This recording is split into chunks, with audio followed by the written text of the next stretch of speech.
ಸಮರ್ಥ ಸದ್ಗುರು ಸಿದ್ಧಾರೂಢ ಮಹಾಸ್ವಾಮಿಗಳ ದಿವ್ಯ ಚರಣಾರವಿಂದಗಳನ್ನು ಹೃನ್ಮಂದಿರದಲ್ಲಿ ಸ್ಮರಿಸಿಕೊಂಡು, ಹೋದಿದ್ದೇ ಹಾದಿಯಾಯಿತು, ಊರಿದ್ದೇ ಊರಾಯಿತು, ನಿಂತದ್ದೇ ನೆಲೆಯಾಯಿತು, ಗರಗವೇ ಸ್ಥಿರವಾಯಿತು. ಗಂಟೆಪ್ಪ ಭಕ್ತನಾದ, ಸ್ವಾಮಿಪಾದ ಸೇವಕನಾದ, ಹಳ್ಳದ ದಡದಲ್ಲಿ ಶಿವಯೋಗಿ ವಾಸಾದ, ಹಂಗರಕಿ ದೇಶಗತಿ ಲಕ್ಷ್ಮೀ ಸರಸ್ವತಿ ವಾಸ, ಶಿವಯೋಗಿ ಒಲಿದಿರಲು ಅನ್ನಪೂರ್ಣೆ ಸದಾ ವಾಸ ಅಂಥೇಳಿ ಗರಗದ ಮಡಿವಾಳೇಶ್ವರ ಮಹಾಸ್ವಾಮಿಗಳನ್ನು ಬಹಳ ಸುಂದರವಾಗಿ ಗುಣಗಾನಗೈದರು.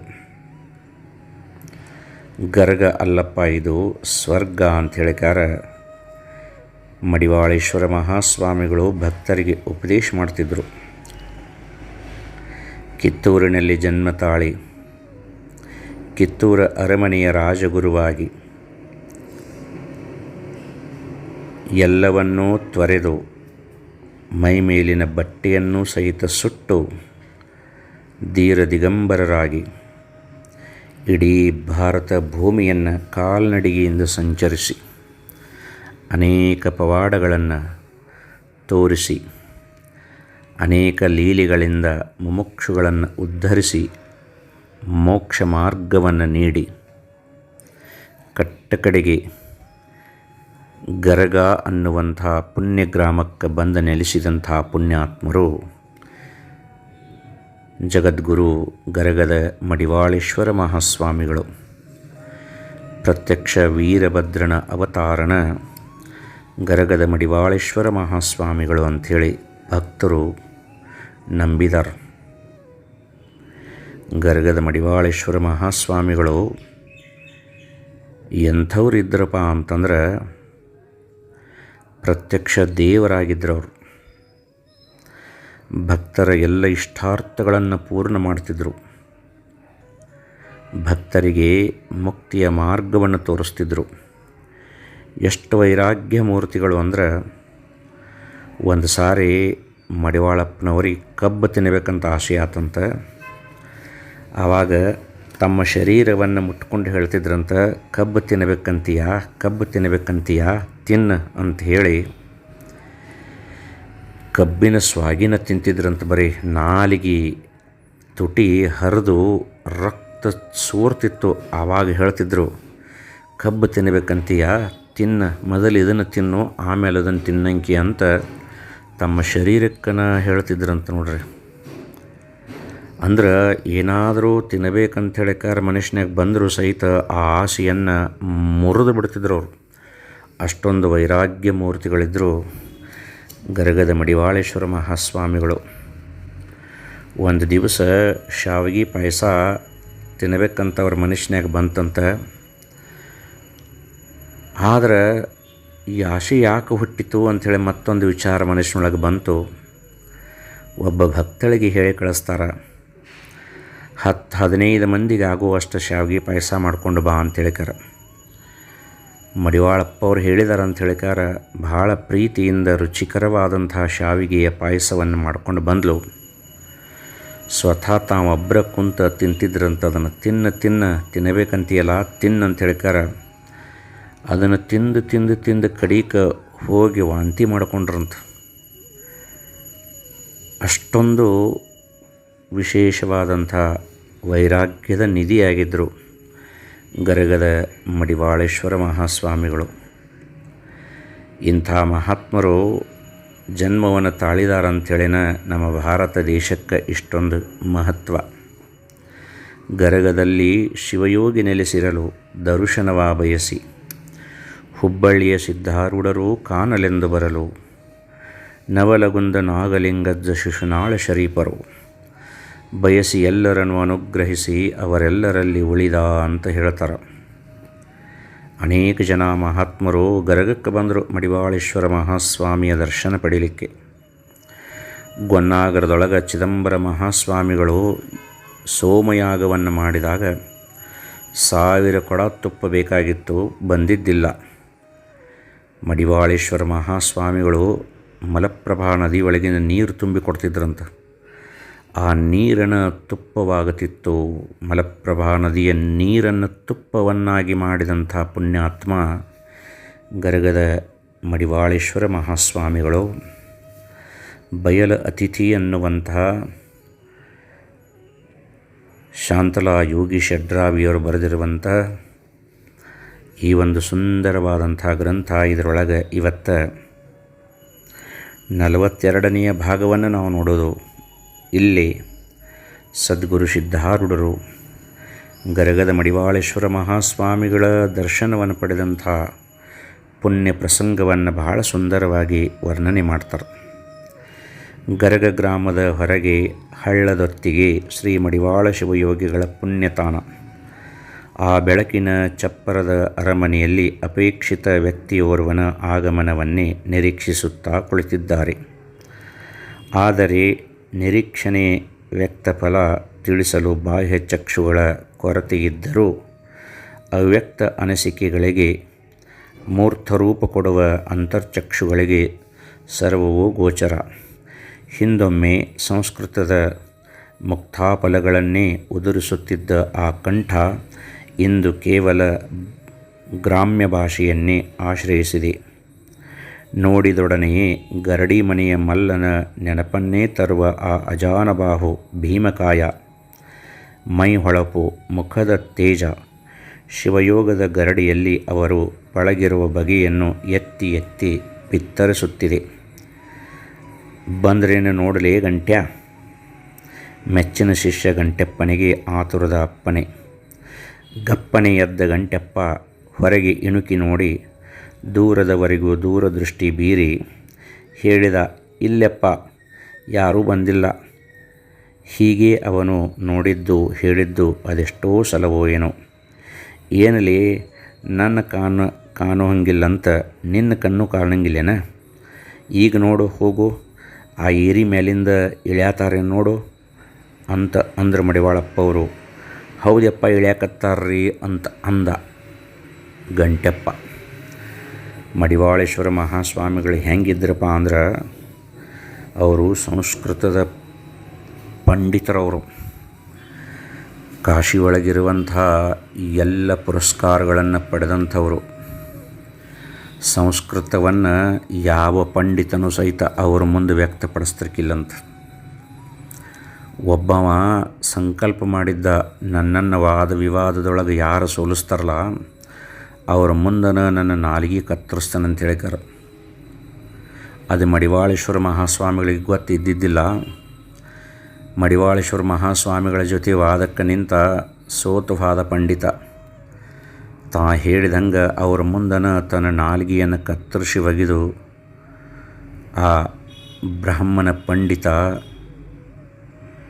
ಚಿಂತಾಕ್ರಾಂತನಾಗಿ ನಿಂತ. ಅದನ್ನು ನೋಡಿದಂಥ ಮಡಿವಾಳೇಶ್ವರ ಮಹಾಸ್ವಾಮಿಗಳು, ನಾ ಕಲಿತಿರುವಂತಹ ಸಂಸ್ಕೃತ ಪಾಂಡಿತ್ಯ ಒಬ್ಬರನ್ನು ಉದ್ಧಾರ ಮಾಡಬೇಕಾಗಿತ್ತಪ್ಪ, ಆದರೆ ನಿನ್ನಂತಹ ಸರಸ್ವತಿ ಪುತ್ರರ ನಾಲಿಗೆಯನ್ನು ಕತ್ತರಿಸಲಿಕ್ಕೆ ಕಾರಣ ಆತಂದ ಮೇಲೆ ಇವತ್ತಿನಿಂದ ಸಂಸ್ಕೃತವನ್ನು ನಾ ಎಂದೂ ಬಳಸುವುದಿಲ್ಲ ಅಂಥೇಳಿಕಾರ ಪ್ರತಿಜ್ಞೆ ಮಾಡಿದಂಥ ಮಡಿವಾಳೇಶ್ವರ ಮಹಾಸ್ವಾಮಿಗಳು ಅವತ್ತಿನಿಂದ ಹಿಡಿದು ಕೇವಲ ಗ್ರಾಮ್ಯ ಭಾಷೆಯನ್ನು ಬೇಕು ಅಂತನ ಮಾತಾಡ್ತಿದ್ರು ಅವರು.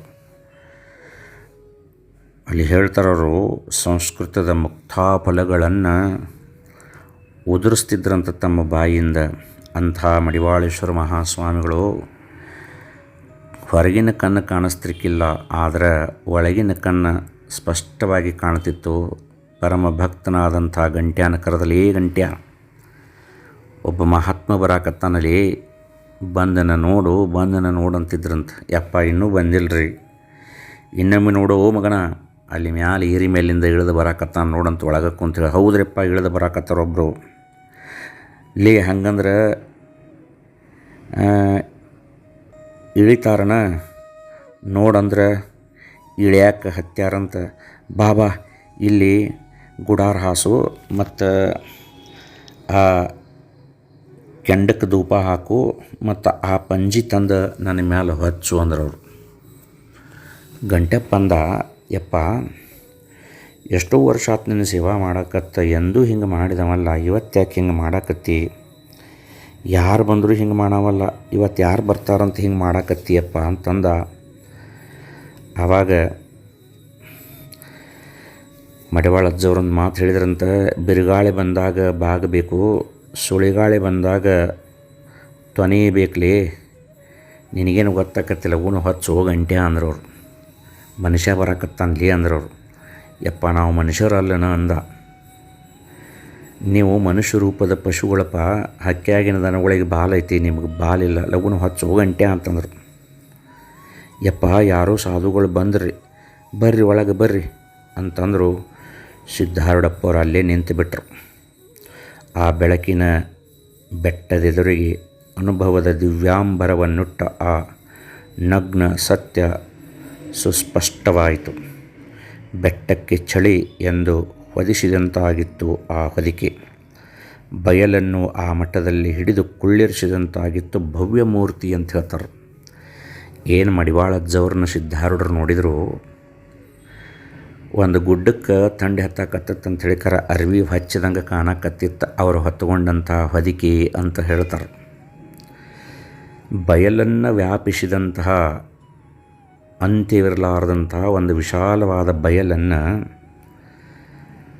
ಒಂದು ರೂಪ ಕೊಟ್ಟಕ್ಯಾರ ಈ ಮಠದಾಗ ಕುಂಡ್ರಿಸಿದಾರೇನೋ ಅನ್ನೋರು ಹಂಗೆ ಮಡಿವಾಳಜ್ಜವರು ಸಿದ್ಧಾರೂಢರಿಗೆ ಕಂದರು. ಜೀವಮಾನದಲ್ಲಿಯೇ ಅಲಭ್ಯವಾದಂತಹ ಈ ಕ್ಷಣ ಮಾತ್ರ ಲಭ್ಯವಾದ ಆ ಭೂಮಾಚಲದ ದರ್ಶನದಿಂದ ಆರೂಢರಲ್ಲಿ ಅದಮ್ಯ ಉತ್ಸಾಹ ಧಗಧಗಿಸಿತು. ಆ ನಿಶ್ಚಂಚಲದಲ್ಲೂ ಕ್ಷಣ ಮಾತ್ರ ಆನಂದದ ಉದ್ವೇಗ ಇಮ್ಮಡಿಸಿತು. ಸಿಡಿದ ಕಿಡಿಯಂತೆ ಮಡಿವಾಳರ ಅಡಿಗೆ ಎರಗಿದರು ಅಂತ ಹೇಳ್ತಾರೆ. ಬಂದವರ ಮಡಿವಾಳೇಶ್ವರ ಮಹಾಸ್ವಾಮಿಗಳಿಗೆ ಸಾಷ್ಟಾಂಗ ನಮಸ್ಕಾರ ಮಾಡಿದರು. ಆ ಮಹಾಮೇಘ ಗುಡುಗಿತು, ಸಿಡಿಲು ಸಿಡಿಯಿತು ಅಂತ ಹೇಳ್ತಾರೆ. ಗುಡುಗಿದ್ದಂಗೆ ಸಿಡಿಲಿದ್ದಂಗೆ ಮಡಿವಾಳಜ್ಜವರು. ನಿನ್ನ ಹೆಸರೇನು ಅಂತಂದ್ರೆ ಮಡಿವಾಳಜ್ಜವರು ಸಿದ್ಧಾರೂಢ ಅಂತಾರ್ರಿ ಅಪ್ಪ. ಆವಾಗ ಸಿಡಿಲು ಹೂವಿನಂಥ ಹೃದಯಕ್ಕೆ ಮತ್ತೆ ಅಪ್ಪಳಿಸಿದಂಥ ಸಿದ್ಧಾರೂಢರು ಹೂವು ಇದ್ದಂಗೆ, ಮಡಿವಾಳಜ್ಜವರು ಸಿಡಿಲಿದ್ದಂಗೆ. ಒಮ್ಮೆಲೇ ನಿನ್ನ ಹೆಸರು ಆರೂಢ ಅಂತೀಲೋ, ಮೋಡದಾಗಿಂದ ಮೂಡಿ ಬಂದೇನ, ತಾಯಿ ಗರ್ಭದಿಂದ ಹುಟ್ಟಿದೆಯೋ ಇಲ್ಲೋ, ನಿನ್ನ ತಂದೆ ತಾಯಿ ಇಟ್ಟ ಹೆಸರು ಹೇಳ ಮೊದಲು ಅಂತ ಅಂದರು. ಸಿಡಿಮದ್ದು ಸಿಡಿದಂತಾಗಿ ಅಲ್ಲಿದ್ದಂಥವ್ರಿಗೆಲ್ಲರಿಗೂ ಏನೇ ಹೆದರಿಕೆ ಬಂದಂಗೆ ಆತು. ಸಿದ್ಧಾರೂಢರು ಏನು ಹೇಳ್ತಾರೋ, ಏನು ತಡವರಿಸ್ತಾರೋ, ಏನು ಸೋಲ್ತಾರೋ ಅಂತ ಹೇಳ್ಕಾರ ಶಂಕೆ ಮಾಡ್ಕೊಂಡು ಕೆಲವು ಮಂದಿ ನಿಂತರು. ಆವಾಗ ಸಿದ್ಧಾರೂಢರು ಉತ್ತರ ಕೊಡ್ತಾರೆ, ನಿಜವಾಗಿಯೂ ನಾನು ಮಾಯಾವರಣ ಮಾಡಿಕೊಂಡು ಬ್ರಹ್ಮದೊಳಗಿಂದ ಮೂಡಿರುವೆ. ಹೀಗೇನು? ಯಾವ ಊರು ಅಂತಂದರು. ಆವಾಗ ಸಿದ್ಧಾರೂಢರು ಮೌನವಾದರು. ಅಲ್ಲಿಂದ ಬಾ ಆರೂಢಂತಿ, ಹೆಂಗದಿ ನೋಡುನು, ಸಮೀಪ ಬಾ ಇಲ್ಲಿ ಅಂಥೇಳಿಕಾರ ತಮ್ಮ ಕೈಗಳನ್ನು ಮುಂದೆ ಮಾಡಿದರು. ಕನ್ನಿ ಬಿಚ್ಚಿದಂಥ ಕರು ತಾಯಿಯನ್ನು ಕೆಚ್ಚಲ ಹಾಲು ಕುಡಿಯೋಕ್ಕೆ ಹೆಂಗೆ ಓಡಿ ಹೋಗ್ತಿತ್ತಲ್ಲ, ಹಂಗೆ ಸಿದ್ಧಾರೂಢರು ಓಡಿ ಹೋಗಿ ಮಡಿವಾಳೇಶ್ವರ ಮಹಾಸ್ವಾಮಿಗಳನ್ನು ಅಪ್ಪಿಕೊಂಡರು. ಬಾಹ್ಯ ದೃಷ್ಟಿ ಇಲ್ಲದ ಮಡಿವಾಳರು ತಮ್ಮ ಪರುಷ ಹಸ್ತದಿಂದ ಸಿದ್ಧಾರೂಢರ ಮಸ್ತಕ, ಎದೆ, ನೊಸಲು, ಕಣ್ಣು, ಕಿವಿ, ಮೂಗು, ಬಾಯಿ, ಹೊಟ್ಟೆ ಎಲ್ಲವನ್ನು ಮುಟ್ಟಿ ಮುಟ್ಟಿ ನೋಡಿದ್ರಂತ ನೋಡ್ರಿ. ಆ ನೋಡುವ ನೆಪದೊಳಗೆ ಏನನ್ನೋ ತೀಡಾಕತ್ತಾರೇನೋ, ಏನೋ ತಿಕ್ಕಾಕತ್ತಾರೇನೋ, ಏನೋ ತುಂಬಾಕತ್ತಾರೇನೋ ಅನ್ನಿಸ್ತಿತ್ತಂತ. ಅವ್ರನ್ನೆಲ್ಲ ಅಂಗಾಂಗಗಳನ್ನು ಮುಟ್ಟಿ ಮುಟ್ಟಿ ನೋಡಾಕತ್ತರು. ಆಕಾಶದೆತ್ತರದ ಆ ಮಾತುಗಳು, ಆ ಗಾಂಭೀರ್ಯ, ಆ ಸಂದರ್ಶನ ಸುತ್ತ ನಿಂತವರೆಲ್ಲ ಚಿತ್ರದ ಗೊಂಬೆಗಳ ನಿಂತಂಗೆ ನೋಡಾಕತ್ತಿದ್ರಂತೆ. ಚಪ್ಪರದ ಹೊದಿಕೆಗೆ, ಬಾಗಿಲದ ತಳಿಲು ತೋರಣಗಳಿಗೆ ಸುಳಿಗಾಳಿ ಪಿಸು ನುಡಿದು ಸುಳುಹು ನೀಡಿದಾಗ ಚಪ್ಪಾಳೆ ಇಟ್ಟ ಕುಣಿದವು. ಶಿವಯೋಗಿಗಳಿರುವರ ಅಂತರಂಗದ ಮೌನ ಸಂಭಾಷಣೆ ಕ್ಷಣ ಮಾತ್ರದಲ್ಲಿ ಜನ್ಮಜನದ ಅನುಬಂಧ ಬೆಸುಗೆ ಬಂಡವಾಳ ಖರ್ಚು ವೆಚ್ಚ ಎಲ್ಲವನ್ನು ಬಿಚ್ಚಿ ಮಾತನಾಡಿದರು. ಮಡಿವಾಳಜ್ಜವರು ಸಿದ್ಧಾರೂಢರ ಕೃಶವಾದಂತಹ ಶರೀರದ ತುಂಬೆಲ್ಲ ಹಸ್ತವಾಡಿಸಿ ಸತ್ಯವಾಗಿ ಇವನು ದೇಹದಂಡಿಸಿದಾನ, ಮನಸ್ಸನ್ನು ನಿಗ್ರಹಿಸಿದಾನ. ಇವುಗಳಿಲ್ಲದ ಜ್ಞಾನ ಶುಷ್ಕ ಜ್ಞಾನವಾಗುವುದು. ಸರಿ, ಜ್ಞಾನದಲ್ಲಿ ಇವನ ದೃಢತೆ ಹೇಗೈತೆ ಅಂತೇಳಿ ನೋಡೋಣ ಅಂತ ತಿಳಿದು, ನಾ ಸಂಚಾರ ಮಾಡುವಾಗ ಒಂದು ಊರು ಕಂಡನಿ, ಅಲ್ಲಿ ಬರೀ ಮಂಗ್ಯಾಗಳು ಇದ್ದುಪ್ಪ, ನೀ ಏನಾರೆ ಕಂಡೆನ ಅಂತ ಸಿದ್ಧಾರೂಢರನ್ನು ಕೇಳಿದರು. ಯಪ್ಪ, ಈ ದೇಹವ ಆ ನಗರ ಮತ್ತು ಚಪಲ ವೃತ್ತಿಗಳನ್ನು ಆ ಮಂಗಗಳು ಅಂತಂದರು. ಕಂಡಿದ್ದೇನ್ರಪ್ಪ ಅಂದರು. ಮತ್ತು ಹೇಳ್ತಾರೆ, ನನ್ನ ಸಂಚಾರ ಕಾಲಕ್ಕೆ ಒಬ್ಬ ಶ್ರೀಮಂತನ ಮನೆ ಕಂಡನಿ. ಆ ಮನೆಯ ಪಾಕಶಾಲೆಯೊಳಗೆ 3 ನದಿಗಳು ಕೂಡಿದ್ದು. ಆ ನೀರಿನಿಂದನ ಅಲ್ಲಿ ಪಾಕ ಕಾರ್ಯ ನಡೀತಿತ್ತು.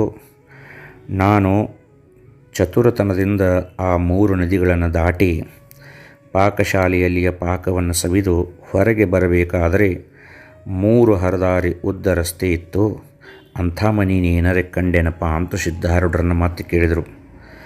ಆವಾಗ, ಈ ದೇಹವೇ ಒಂದು ಮನೆ, ತ್ರಿಕೂಟವೇ ಪಾಕಶಾಲೆ, ಇಡಾ ಪಿಂಗಳ ಸುಷುಮ್ನ ನಾಡಿಗಳೇ 3 ನದಿಗಳು, ರೇಚಕ ಪೂರಕ ಕುಂಭಕ ಮಾಡುವುದೇ ಪಾಕ ಕಾರ್ಯವು, ನಿರ್ವಿಕಲ್ಪ ಸಮಾಧಿಯ ಆನಂದವೇ ಪಾಕಸವಿ, ಜಾಗರಣವೆಂಬ ಹೊರಗೆ ಬರಲಿಕ್ಕೆ ಅ ಉ ಮ ಎಂಬಿ ಮಾತ್ರಾತ್ರಯವೇ 3 ಹರದಾರಿ ಮಾರ್ಗ ಎಂದುಕೊಂಡು ಸಿದ್ಧಾರೂಢರು ಸರಿಯಾಗಿ ಉತ್ತರಿಸಿದರು. ಮಡಿವಾಳೇಶ್ವರರ ಪ್ರಶ್ನೆಗೆ ಸಿದ್ಧರ ಸಮರ್ಪಕ ಉತ್ತರಗಳು. ಅವು ಸಿದ್ಧರ ನಿಶ್ಚಲ ಜ್ಞಾನದ ಮತಿಯನ್ನು, ಅದರಲ್ಲಿ ನಿಂತ ಅವರ ದೃಢ ನಿಲುವನ್ನು, ವೈರಾಗ್ಯವನ್ನು, ವೈರಾಗ್ಯದ ಪ್ರಖರತೆಯನ್ನು, ಶಿವಯೋಗವನ್ನು, ಶಿವನೇ ಅವನಾದ ಬಗೆಯನ್ನು ಎದೆದೆರೆದು ತೋರಿದವು. ಮಡಿವಾಳರ ಹಿಗ್ಗು ಹೆಗ್ಗಡವಾಯಿತು. ಸಗ್ಗದ ಶಿವನನ್ನು ಕಂಡಂತಾಯಿತು. ಧನ್ಯ ಸಿದ್ಧಾರೂಢ, ಧನ್ಯ. ನಿನ್ನ ಹೆಸರು ನಿನಗೊಬ್ಬನಿಗೇ ಮೀಸಲು. ನಿನ್ನ ಗುರು ಕರುಣಿಸಿದ ಈ ಹೆಸರು ನಿನಗೆ ಯೋಗ್ಯವಾಗಿದೆ. ಹೃದಯ ತುಂಬಿ ಕೊಂಡಾಡಿದರು. ಕೆಲ ದಿನ ಅಲ್ಲಿಯೇ ಇರಲು ಕೇಳಿದಾಗ ಸಿದ್ಧರು ಒಪ್ಪಿದರು. ದಿನಾಲು 2 ಸಮಯ ಶಾಸ್ತ್ರ ಪ್ರವಚನ, ನಿಜಗುಣರ ಷಟ್ಶಾಸ್ತ್ರಗಳು, ಯೋಗಾವಶಿಷ್ಟಗಳ ರಹಸ್ಯಗಳ ಎಲ್ಲ ಆ ಮಹಾತ್ಮರ ಮುಖದಿಂದ ಬಟ್ಟ ಬಯಲಾದವು. ಒಂದು ದಿನ ಶಾಸ್ತ್ರ ಪ್ರವಚನ ಮುಗಿದು ಮಂಗಲವಾಗುತ್ತಿದ್ದಂತೆ ಹೊರಗೆ ಕೋಲಾಹಲವೆದ್ದಿತು ಅಂತ ಹೇಳ್ತಾರೆ. ಸಿದ್ಧಾರೂಢರು ಎಷ್ಟೋ ದಿವಸ ಅಲ್ಲೇ ಗರಗದೊಳಗೆ ಉಳಿದ ನಿಜಗುಣ ಶಾಸ್ತ್ರವನ್ನು ವಿಶೇಷವಾಗಿ ಹೇಳ್ತಿದ್ರು.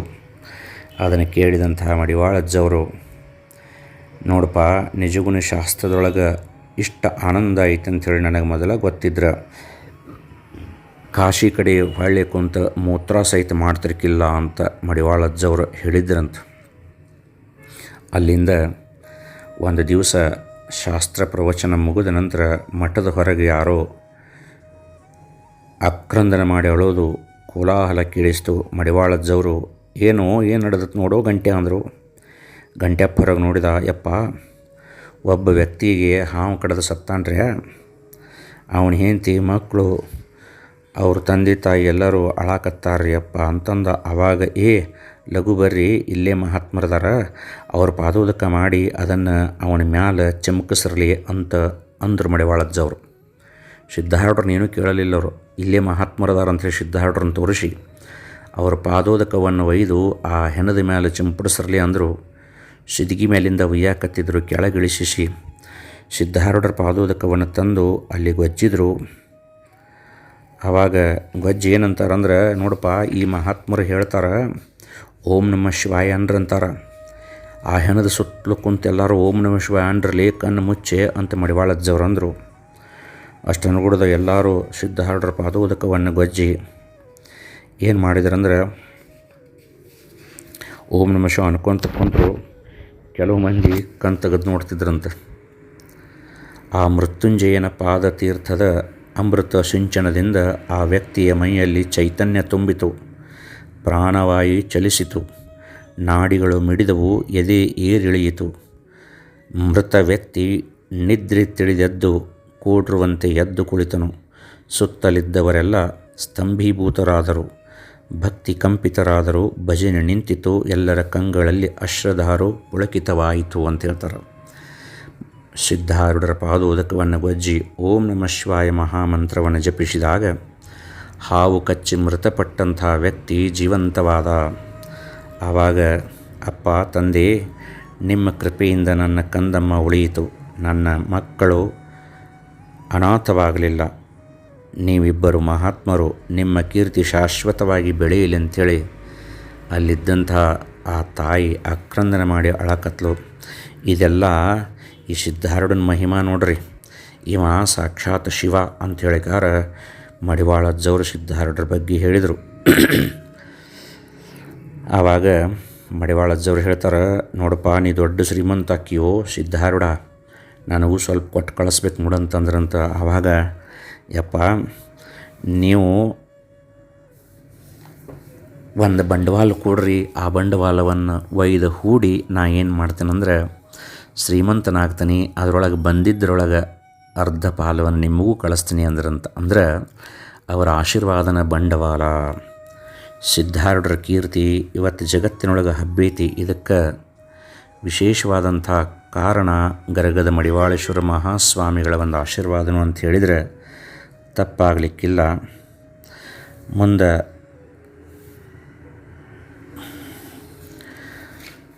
ಸಿದ್ಧಾರೂಢ ಪುಗಳು ಏನಂದ್ರಂದ್ರೆ, ಯಪ್ಪ ನಾ ಇನ್ನು ಹೋಗ್ತೇನೆ ರೀ ಅಂತಂದರು. ಎಲ್ಲಿ ಹೋಗವಪ್ಪ ಅಂದರು.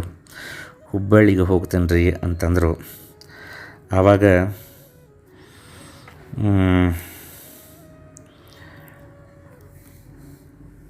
ಹುಬ್ಬಳ್ಳಿ ಭಾಳ ಬೆರಿಕೆಲ್ಲೋ ಮತ್ತು ಭಾಳ ಹುಷಾರಿಂದ ಇರಬೇಕಪ್ಪ, ಹುಬ್ಬಳ್ಳಿ ಒಳಗೆ ನಿನ್ನ ಮ್ಯಾಲೆ ಹೋದ ಕೆಳಗೆ ಚೆಲ್ತಾರೋ ಅಂತಂದ್ರಂತ. ಯಪ್ಪ ನಿಮ್ಮ ಆಶೀರ್ವಾದ ಇತ್ತಂದ್ರೆ ಅದೆಲ್ಲವನ್ನು ಮೆಟ್ಟಿ ನಿಂತು ನಿಮ್ಮ ಕೀರ್ತಿಯನ್ನು ಜಗತ್ತಿನೊಳಗೆ ಪಸರಿಸ್ತೀನಿ ರೀ ಅಂಥೇಳಿ ಸಿದ್ಧಾರೂಢರು ಅಂದರು. ಆವಾಗ ಸಿದ್ಧಾರೂಢರು ಹೋಗ್ತಾರಂದ ಕೂಡಲೇ ಆನಂದ ಭಾಷ್ಪಗಳು ತುಂಬಿದವು. ಅಲ್ಲಿಂದ ಸಿದ್ಧಾರೂಢರ ಕೈಯನ್ನು ಗಟ್ಟಿಯಾಗಿ ಹಿಡ್ಕೊಂಡು ಭಾಳ ದೂರದವರೆಗೆ ಮಡಿವಾಳ ಅಜ್ಜವರು ಅವರನ್ನು ಬಿಡಾಕೆ ಬಂದರು. ಸ್ವಲ್ಪ ದೂರ ಹೋದ್ಮೇಲೆ, ಅಪ್ಪ ಬಹು ದೂರ ಬಂದ್ರಿ, ಇನ್ನು ಸಾಕು, ಮಟ್ಟಕ್ಕೆ ನಡ್ರಿ ಅಂತ ಹೇಳಿಕಾರ ಸಿದ್ಧಾರೂಢರು ಅಂದರು. ಮಡಿವಾಳ ಅಜ್ಜವ್ರು ಹೇಳ್ತಾರೆ, ಭಾಳ ಮಠವೆಲ್ಲ ಬನಬನವಾಗುತ್ತಲ್ಲೋ, ನನ್ನ ಎದೆಯಲ್ಲಿ ತಳಮಳ ಆಗುತ್ತಲ್ಲೋ ಸಿದ್ಧ, ದನ ಅಗದಿ ದುಃಖಭರಿತವಾಗಿ ಅಂದ್ರಂತ. ಸಿದ್ಧಿಯ ತುತ್ತ ತುದಿಗೆ ಏರಿದವನು ಒಂದು ಕ್ಷಣ ಆ ವಿರಹ ದುರಿಯಿಂದ ತತ್ತರಿಸಿದನು ಅಂತ ಹೇಳ್ತಾರೆ. ಮಹಾತ್ಮರಿಬ್ಬರು ಹೆಂಗಾಗಿದ್ರಂದ್ರೆ ತಂದೆ ಮಗ ಆದಂಗೆ ಆಗಿದ್ದರು. ಎಂಥ ವಿರಕ್ತರದಾರ ಮಹಾತ್ಮರದಾರಂದರೂ ಸಹಿತ ಆ ವಿರಹ ಯಾತನೆಯನ್ನು ತಾಳಕ್ಕಾಗುವುದಿಲ್ಲ ಅನ್ನೋದು ಇಲ್ಲಿ ಸ್ಪಷ್ಟವಾಗಿ ತಿಳ್ಕೊಳ್ಬೇಕು. ಆವಾಗ ಭಾಳ ಹೋಗಿ ಬಾರಪ್ಪ, ಕಚ್ಚಿ ಕೈ ಬಾಯಿ ಸ್ವಚ್ಛವಾಗಿಟ್ಕೊಯಪ್ಪ ಅಂತ ಹೇಳಿದ್ರಂತ.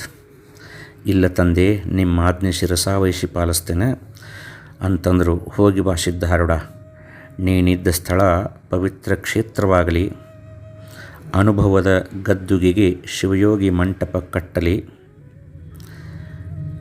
ಜನಕಲ್ಯಾಣದ ಕಳಸವಿರಿಸಲಿ, ಭಕ್ತರು ಭಕ್ತಿ ಅಭಿಷೇಕ ನಿತ್ಯ ಸಲ್ಲಿಸಲಿ, ದಯೇ ಧರ್ಮದ ಮೂಲ ಎಂಬ ಮಂತ್ರ ಸದಾ ಮೊಳಗಲಿ, ಹಸಿದವರಿಗೆ ಅನ್ನದಾಸೋಹ ಅಲ್ಲಿ ನಡೆಯಲಿ, ಸಿದ್ಧಾರೂಢ ನಿನ್ನ ಕೀರ್ತಿ ಎಲ್ಲೆಡೆ ಹರಡಲಿ ಅಂತ ಹೇಳಿಕಾರ ಮಡಿವಾಳ ಅಜ್ಜವರು ವಿಶೇಷವಾಗಿ ಸಿದ್ಧಾರೂಢರನ್ನು ಹರಿಸಿದರು.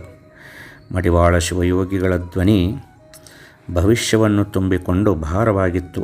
ಮಗದೊಮ್ಮೆ ಅಪ್ಪಿ ಮಸ್ತಕದ ಮೇಲೆ ಹಸ್ತವಿಟ್ಟು ಬೀಳ್ಕೊಟ್ಟರು. ಅಪ್ಪ ಬರುತ್ತೇನೆ, ನಡೆಯಿರಿ ಅನ್ನುತ್ತಾ ಸಿದ್ಧರು ಭಾರವಾದ ಹೆಜ್ಜೆಗಳನ್ನಿಡುತ್ತಾ ಹಿಂದಿರುಗಿ ನೋಡುತ್ತಾ ನಡೆದರು. ಅದೆಷ್ಟೋ ಹೊತ್ತು ಮಡಿವಾಳರು ನಿಂತೇ ಇದ್ದರು. ಅವರ ಕೈ ಬೀಸುತ್ತಾ ಶುಭ ಕೋರುತ್ತಲೇ ಇತ್ತು. ಕಣ್ಣು ಕಾಣದಿದ್ದರೂ ಅವರ ಕರುಳಿಗೆ ಎಲ್ಲವೂ ಕಂಡಿತು. ಗಂಟೆಪ್ಪ ಶಿವಯೋಗಿಗಳ ಕೈ ಹಿಡಿದು ಮಠಕ್ಕೆ ಕರೆತಂದನು. ಎಷ್ಟೋ ದಿನ ಮಡಿವಾಳರು ಸಿದ್ಧಾರೂಢರ ವರ್ಣನೆ ಮಾಡಿದ್ದು.